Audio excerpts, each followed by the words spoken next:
Hello friends, today we'll get to know the revolutionary shock absorption solution, the model which is creating a new segmentation class of running shoes, the model that we boldly call the most comfortable one for everyday wear. This is the ADIDAS 4D Forward. Watch until the end and all will become clear. To begin with, let's remember the background of this 4D technology. ADIDAS launched it in 2016 and the concept was amazing. The point is that we press on the midsole unevenly. There are areas of high pressure and there are those of low pressure. If we take foam materials, we can't give a point customization. The foam is inflated like a balloon and distributed evenly. Then ADIDAS offered a way to not only give a quality point zone reinforcement, but also thought about making trainers specifically for you. After all, this is a 3D printer, we can do whatever we want with it. Okay, it was a concept, but let's get back to the first prototype. ADIDAS made a big communicative error by releasing the alpha model, which was intended for fitness.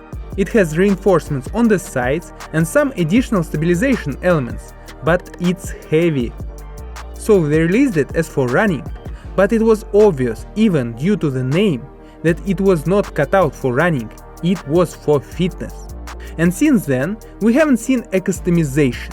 However, in the 4D Forward, ADIDAS has come up with a 3D setting that is really suitable for running, and we will explain this.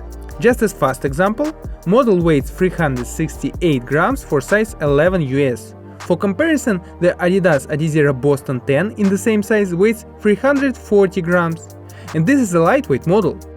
So, you can run in it. Now let's go into the details.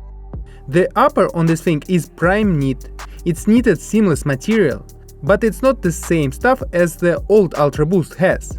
It's tight and it doesn't stretch. And if we are talking about comfort, it will be high, but not maximum. This looks more like other running models. Also note that the heel pads are rather decorative, they are very small. There is a nice strap, which frankly speaking we relate more to everyday wear than running, as the model becomes easy to put on, and this element is not necessary for running. However, as a small drawback, we note that the airing of the knitted top is way weaker, and we personally do not like it in hot weather. All told, the model has a comfortable upper, which is slightly stiff, but it doesn't cause chafing due to its seamlessness. Let's go further. Let's talk about lockdown. Due to the fact that the top is stiff, it's very tight. Well, you can see that we didn't even tie our shoelaces when we shoot initial video. But is this good enough for running? Of course not. You need reinforcements. And here they are. Strengthening on the arch of the foot and the polyamide logo laying. Heel fixation made the same way as on the solar models. And there is nothing extra on the top. As we see it, this combination is not enough for serious running loads. We mean for light jogging it's super comfortable and great, but probably not worth it for tempo or interval training. Let's continue. Let's talk about the midsole, the main element of these trainers. We said that ADIDAS has proposed a new customization concept that creates a new class. This is how it looks like, but you don't really see the main thing, the cells that are inside. They are made in the following style. This is a back view and this is a side view. So when we jump on our feet, we squeeze it out, and when it reaches this point, it smoothly begins to go forward like this. And the shock load vector is Hyperbola. This is the innovation.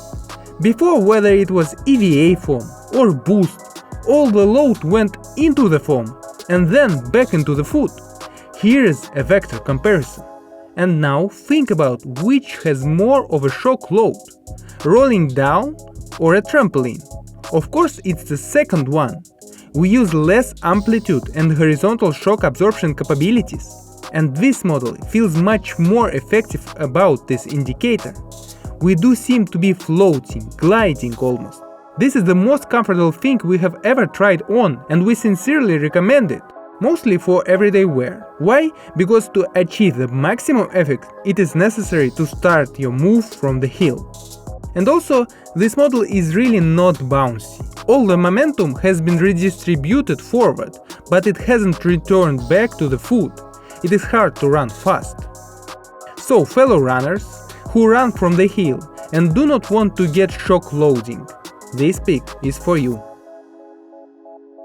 It is also important to talk about stability. And although the trainers are very flexible and do not have any rigid elements, the stability is generally good. This is achieved firstly by an additional reinforced 3D gating on the sides, and secondly by a flat sole. But we will talk about this later. So the stability is standard. Concerning the transition, to be honest, we have already noted a lot dealing with the midsole. This is a new class for us, and so we have decided to do it this way. The last element is the outsole. It's flat and it has a basic tread. Well, this is a reliable solution for a large number of kilometers. Its flatness also gives another additional reason for everyday wear. Let's summarize the ADIDAS 4D Forward. The model, in our opinion, has the best comfort indicators. Since the top is soft, seamless, and there is an unrealistically cool shock load absorption system, we sincerely believe that this is the best pair on the market for slow heel strike and everyday wear. However, the model also have weaknesses. In particular, a relatively weak fixation and low responsiveness does not allow you to run fast wearing it. Something like that. A new class of running ADIDAS shoes. New sensations from the shoes. New emotions. What times we live in. How great it is to see all this development. Try it on. Maybe even participate in the creation of something like this. We do hope that you liked this review and you write some lines about it in the comments. And that's it for today. Keep well and enjoy running.